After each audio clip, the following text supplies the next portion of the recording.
I'm the administrator, the care coordinator, and the person doing business development.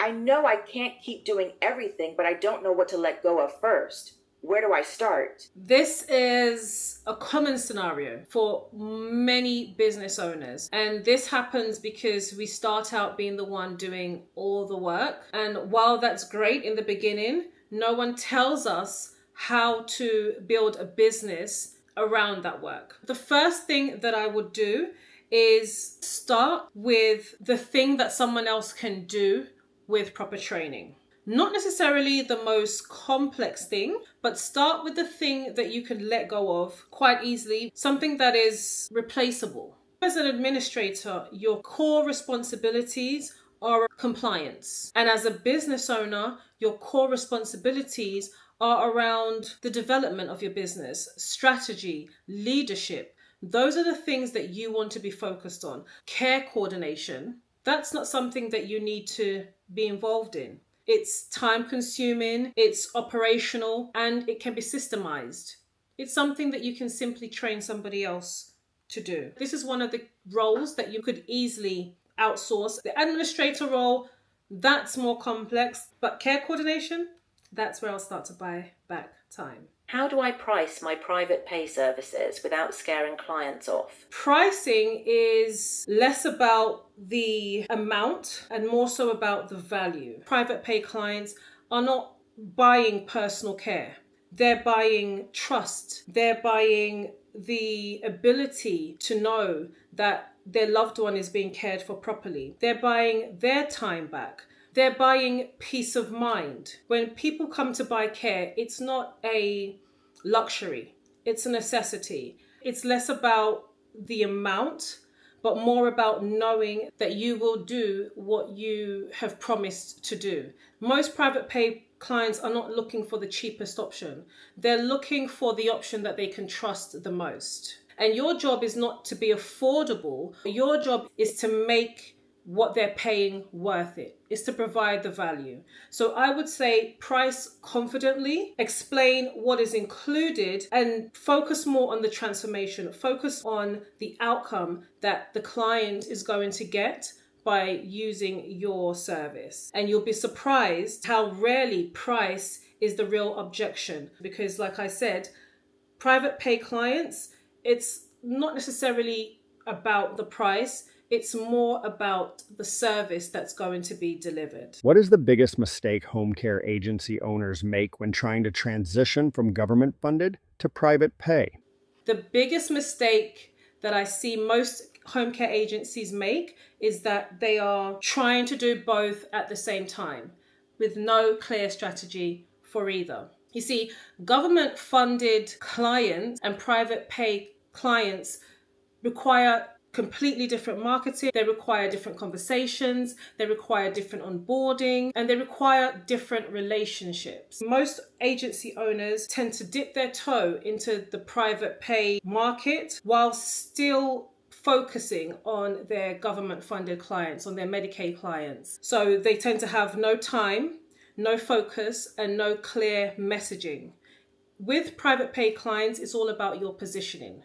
And a lot of the times, most home care agencies haven't taken the time to develop their messaging, develop their positioning for the private pay market.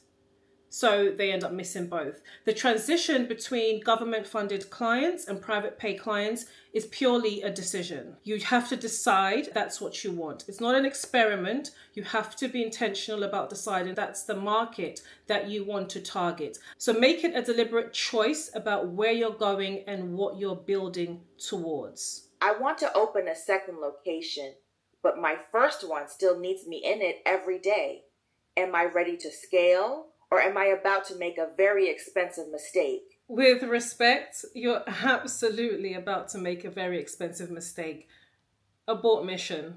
Absolutely abort mission. You need to get the first one right first.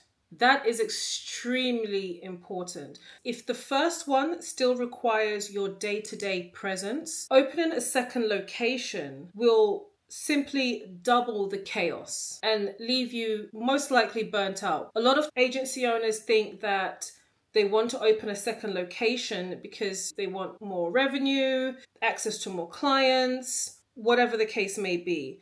But you need to examine why you want to scale, because most likely the reason why you want to scale is the absolute reason why you should not. One location that cannot run without you, opening a second one is not going to solve that problem. You will simply have 2 locations that require you to be in them every day. And that's not possible. Scaling is not about opening more locations. Scaling is something that you do when your business can run without you, when there are systems in place that you are able to replicate. So what I would advise you to do is to get the first one right. Focus on the system, focus on decoupling yourself from the business, focus on having the right structures, the right team in place. When you can get to a point where you are no longer required for the day-to-day operations within the business, that is then when you are in a better position to explore scaling. If it's chaotic at its current state, scaling will just 10x the chaos that you're feeling. Every time I try to delegate, my staff come back to me with more questions than before I handed it over. How do I actually get my team to work without me?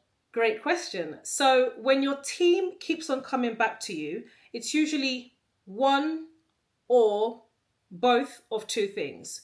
One, the task that was given to that person wasn't clear enough, or you do not have a system in place for them to know what to do when something unexpected happens. When you delegate without proper documentation, it's merely hope. You're hoping and trusting that the person knows what to do. The big part of setting systems in place for a business owner is not just setting systems in how to do something, but it's also about thinking through what could go wrong and putting measures in place to mitigate those risks. So before you hand anything over, before you delegate a task, it's important that you write down exactly what should be done. Write down what good looks like so that it's measurable, but also note what they should do if something goes wrong. Give them the answer before they have the question. That is how you build real systems that stop you from being the bottleneck, that stop you from being the fallback for every single thing in your business. And that is ultimately how you will buy back your time. Everyone keeps telling me to go after private pay clients, but I'm based in an area where most people can't afford it. Is private pay even realistic for me? Oh, absolutely. So private pay clients aren't as scarce as most agency owners think, and they're rarely found where you're looking. The mistake is assuming that private pay means the wealthiest people in your immediate area. Private pay money comes from different places. It may be coming from savings, it may be coming from inheritance, it may be coming from, children that are well-to-do. So it's not necessarily always about where you are or what the demographic may look like. If you've got adult children who are funding that care from another location, but they're searching in line in your location. So it's more about your positioning than anything else. It's making sure that when these people are looking online for you, you are positioned as the obvious choice. So I would say don't be put off by the location where you are. Simply make sure that your positioning, your messaging is targeted for private pay clients. Your geography matters less than your visibility. So the question isn't whether private pay clients exist in your location. It's more so a question of when they call, can they find you? And when they find you, does what they find give them the confidence that you are the agency for them? I've been running my home care agency for 3 years, and I still can't take a day off without something needing my attention. What do I need to do to fix this? Most of the business owners that I work with, and I've been this business owner myself, you've built the business around you and nobody told you not to. We're used to doing the work. We're used to being the doer. That's usually the case in most businesses, especially in the beginning, right? You're everything to the business. Chief marketer, admin, accounts, billing, coordinator, everything, you are it. So it's not a work ethic problem. It's simply an architecture problem. The architecture of the business, the systems, the structure, you haven't developed them with the intention of removing yourself from the center of it all.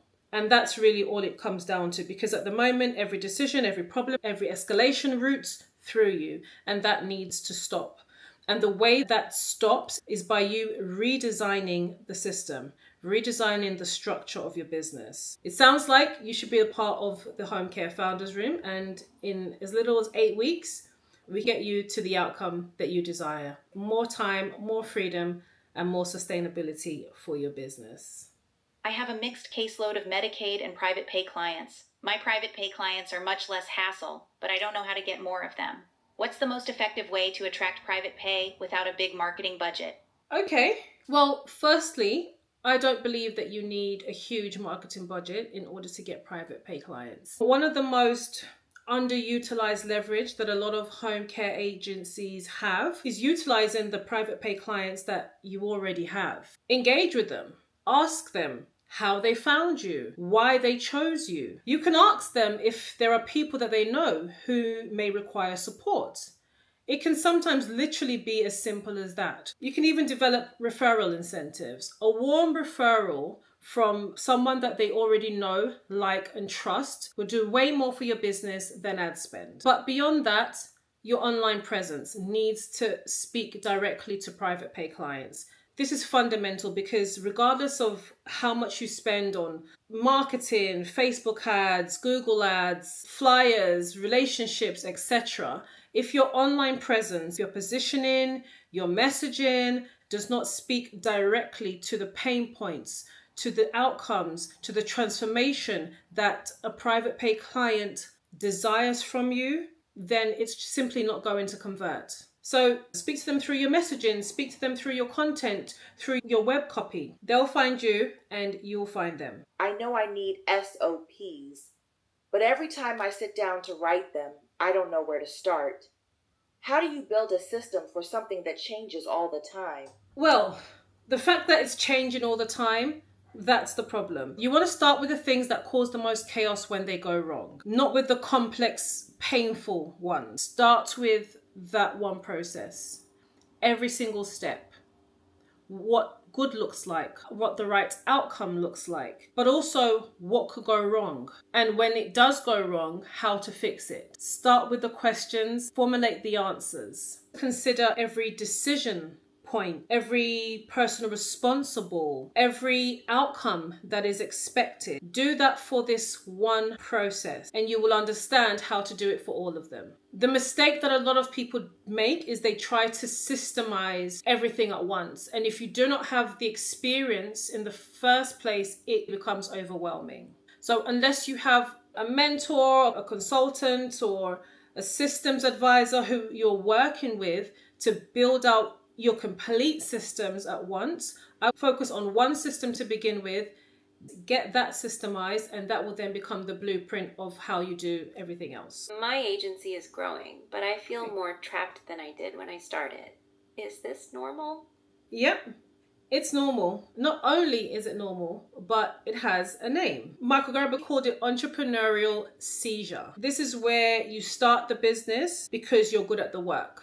Most of us agency owners once worked in an adjacent field. You were a nurse, a social worker, a mental health practitioner, something of the sort, right? So you're used to doing the work and you're good at doing the work, plus have the passion to want to set up your own agency. But no one teaches you how to build a business around that work. So what ends up happening is that the business grows and you grow with it naturally, but instead of growing into a business owner, you simply grow into a senior version of the person who does everything. So what you need to develop is structure, because growth without structure doesn't create freedom. If anything, it creates a cage, which is what you're feeling. But the good news is that is fixable. It simply requires you to stop working in the business long enough so that you can start working on the business. It is so important as a business owner to move through the entrepreneurial journey, which is moving from being the builder to the bottleneck and to the owner. And that transition happens through operational maturity. And the only way that happens is by building systems. And you cannot build those systems until you've done the business. So you've done the business, fantastic. You simply need to redesign the structure of the business so that you are no longer the bottleneck.